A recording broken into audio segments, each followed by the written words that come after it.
Gruesome. Katie Couric blown the lid off Harry's checkered past and scandalous secrets in her memoir. Prince Harry reportedly had a distinct smell when she first met him in Brazil, according to Katie Couric in her upcoming tell-all memoir. After 4 decades as a TV host, Katie Couric is releasing a memoir full of anecdotes that some of her celebrity guests would have preferred to keep private. In going there, the 64-year-old presenter reveals odd details on her industry, her own private life, her colleagues, and even Prince Harry. Back in 2012, the royal was still the eligible bachelor who loved to party and was invited by Couric for an interview for ABC News. The TV host wanted to interview him on his tour throughout the Commonwealth celebrating his grandmother's 60 years of reign.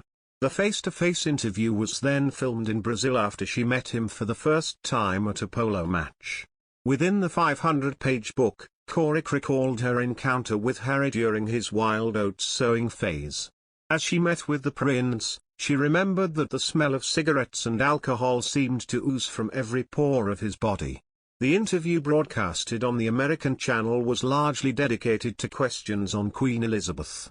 The Duke of Sussex notably said his grandmother managed to get the monarchy to move with the times. Prince Harry has reportedly stopped smoking since he married Meghan Markle in 2018 on top of adopting a healthier lifestyle. In March 2021, he said losing his mother at such a young age had something to do with his tendency to party too hard in his 20s. I can safely say that losing my mom at the age of 12 and therefore shutting down all of my emotions for the last 20 years has had a quite serious effect on not only my personal life but also my work as well, Harry wrote in a post in partnership with Better Up.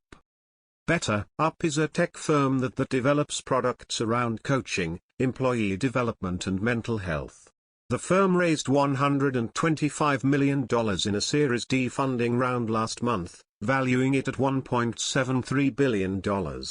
Tech companies with valuations of more than $1 billion are referred to colloquially as unicorns.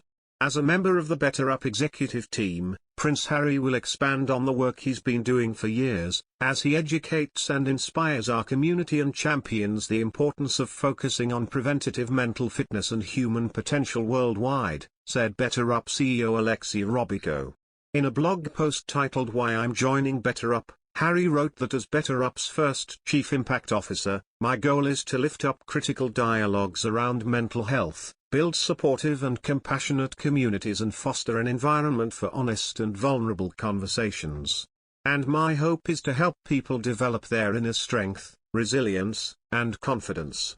Harry wrote that in his new role he will drive advocacy and awareness, guide the company's social mission and impact, influence its platform and expand the company's global community. Better Up says that Harry is focused on driving systemic change across all communities through non-profit work as well as creative activations, with his official corporate biography stating that the mission across Archewell, which currently includes Archewell Foundation, Archewell Productions, and Archewell Audio, is united behind the deeply held belief that compassion is the defining cultural force of the 21st century. Prince Harry and Meghan Markle have been extremely active since moving to California last year. They have inked development deals with Netflix and Spotify, and have begun staffing up their production company. Last month, after word came out from Buckingham Palace that the couple would not return as working royals, they were interviewed by Oprah Winfrey in a TV special that sent shockwaves across the US and UK. His co-workers include the likes of Rashad Robinson, Chris Krebs, and the now Katie Couric. Ms. Couric's book gives no quarter to many celebrities to the extent that a source told she'll be stuck with her newsletter and Instagram stories for the rest of her working life, even though the book oozes of her desperation to be back on network television hosting her own show. Another source said the book should be called Burning Bridges by Katie Couric.